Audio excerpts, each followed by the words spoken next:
Hello folks, Roland Warren here.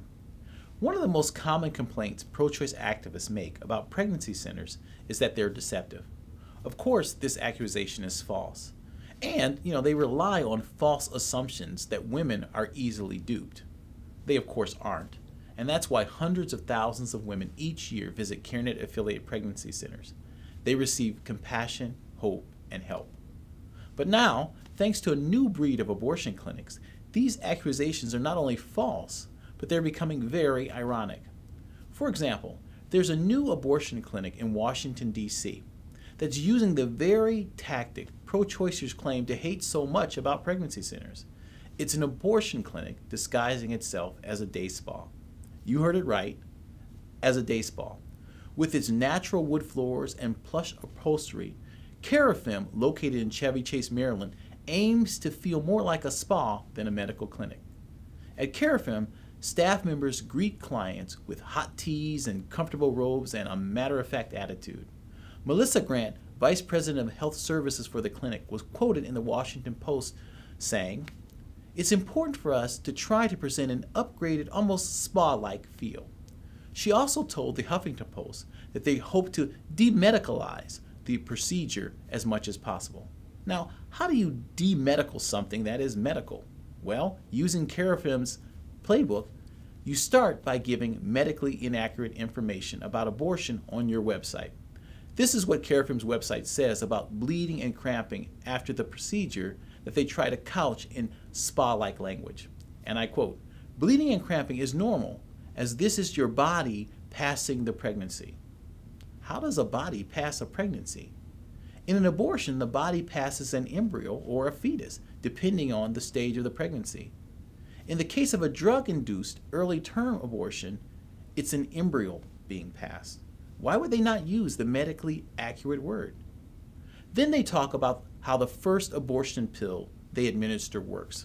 Here's a direct quote. "It works by blocking progesterone, which is needed to maintain and support a pregnancy in early stages. Without progesterone, the pregnancy stops growing and detaches from the uterine wall." Again, does a pregnancy grow? Or does an embryo or fetus grow? And in this case, it's an embryo being detached from the uterine wall. Amazing how language can be tortured to cover up an inevitable truth about abortion, that an actual life is being terminated. And this is no joking matter.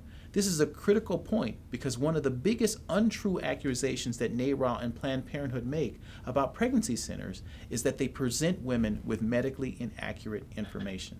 The irony is thick here. For example, in CareNet's Before You Decide resource, we use standard biology textbooks and information from over 200 sources like the Guttmacher Institute to make all of our medical claims. So when pro-choice groups say that those claims are false, they are actually saying two things. First, that biology textbooks are wrong, and then second, that their own sources are wrong. Remember, the Guttmacher Institute was actually started by Planned Parenthood. And not only are these accusations false, but they themselves have been caught red-handed making statements that are medically inaccurate. But even more troubling than all this is the allure that such a place could have on a woman facing an unplanned pregnancy.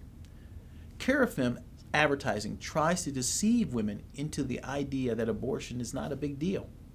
When a woman is in need of real compassion, hope, and help, they serve up phony compassion. Do you want a latte with that abortion pill? Case in point, one of Carafem's video advertisements shows 3 middle-aged women using euphemisms to talk about abortion. Then a young, hip millennial woman intervenes and says, "Oh, you guys are talking about abortion." Then the voiceover comes in, "Because there's no shame in it. Abortion, yeah, we do that." You may recall that I did a live chat recently about the HBO show Girls and how writer Lena Dunham was more interested in telling women how they should feel about abortion rather than understanding how they do feel. This approach from Carafem is more of the same. They want to tell women that there's no shame in it, despite the evidence that women can suffer negative emotional side effects from abortion.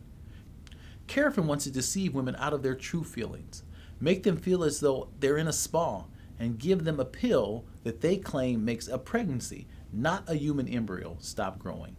Who's being deceptive? There's an old saying that putting a wedding dress on a pig doesn't make it a bride. Well, that speaks volume to what's going on here. Changing the outward appearance of abortion doesn't change the reality of what it is. You end a pregnancy, you end a life. And no amount of herbal tea is going to change that. Until next time, may God bless you daily as you serve Him faithfully.